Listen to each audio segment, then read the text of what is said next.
they know they would be locked together and find out which ones are going to soften. So as they would do that, they would try to make some tools.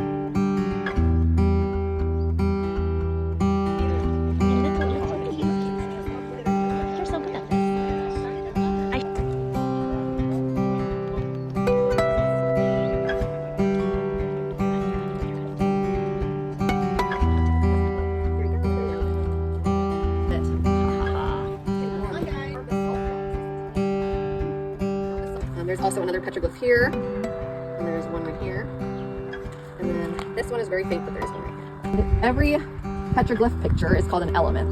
Now on this boulder, there are multiple elements, and the boulder that it's on is called the panel.